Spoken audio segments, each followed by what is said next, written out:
He's there. Oh, everything about Shedeur Sanders screams he's the quarterback. But if people are going to negative in April, they're going to be negative now because they're going to look, oh, where is he ranked? Forget that. Look at the interceptions that were off of Jerry Jeudy, off of Judkin's shoulder.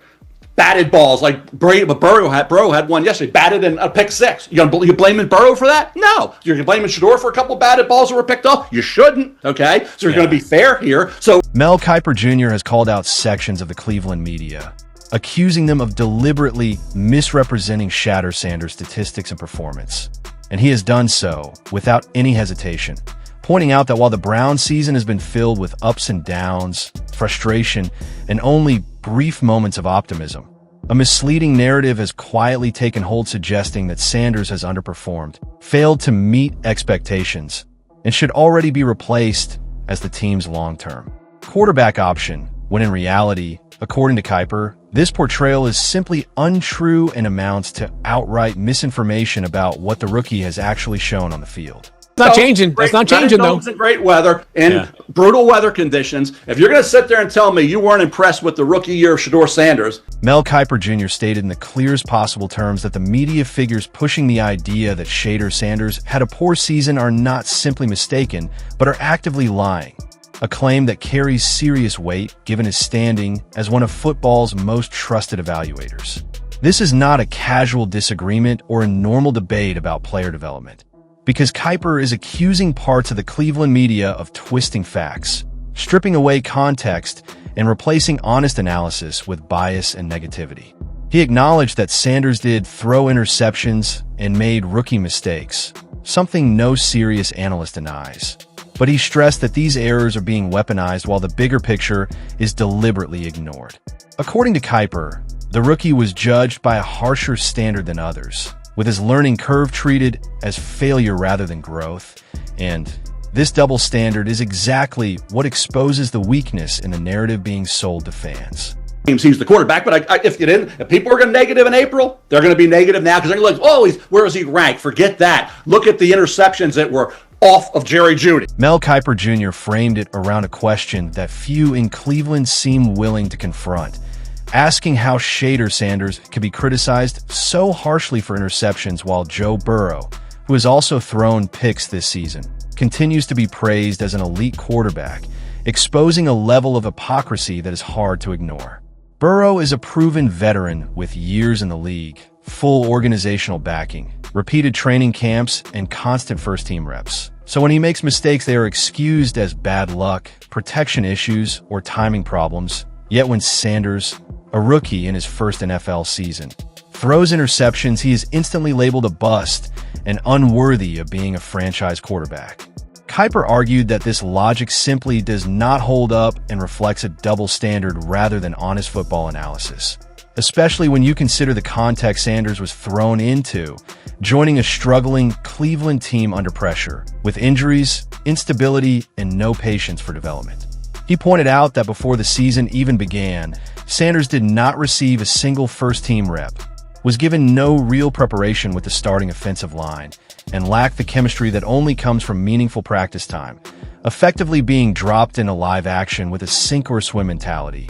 Yet the media chose to ignore all of that context while amplifying every mistake as proof of failure. When you look at what Shedeur did this year, not having any training camp, never with the ones, defense, offense, be thrown out there, playing in brutal weather conditions.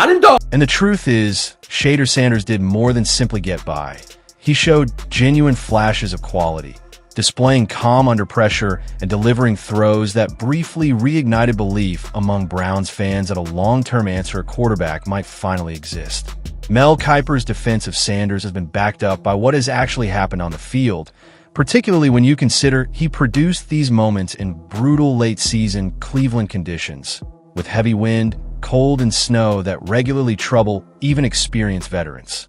Yet despite that context, sections of the Cleveland media continue to push narratives that do not reflect reality, shifting the standards every time Sanders shows something positive.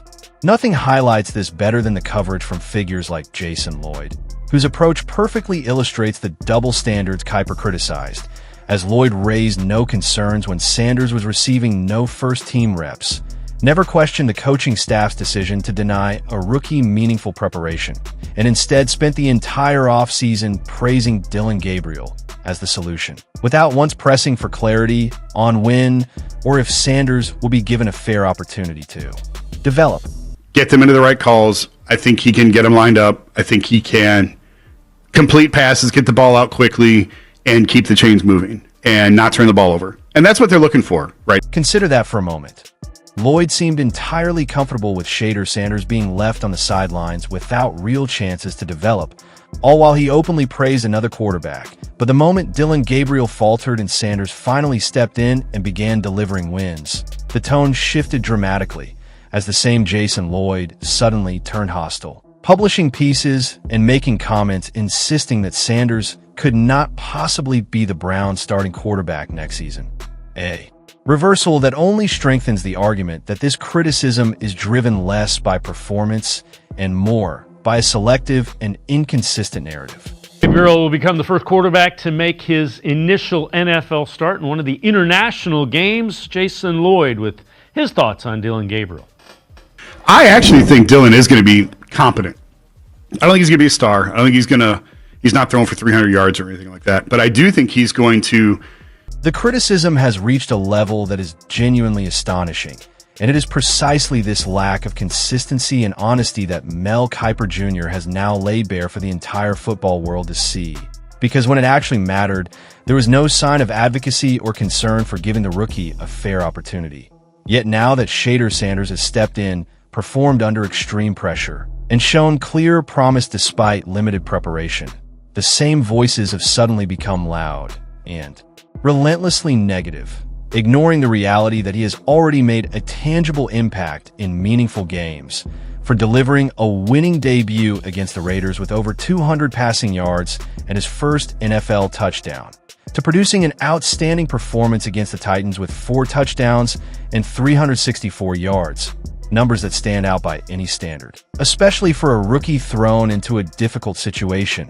And rather than acknowledging growth, composure, and clear upside, the narrative keeps shifting to dismiss his achievements, which is exactly why Kiper's intervention matters, as rookie quarterbacks are meant to learn, adjust, and improve, and Sanders has already shown that trajectory, making it increasingly clear that the negativity surrounding him says far more about selective storytelling than it does about his actual performance on the field.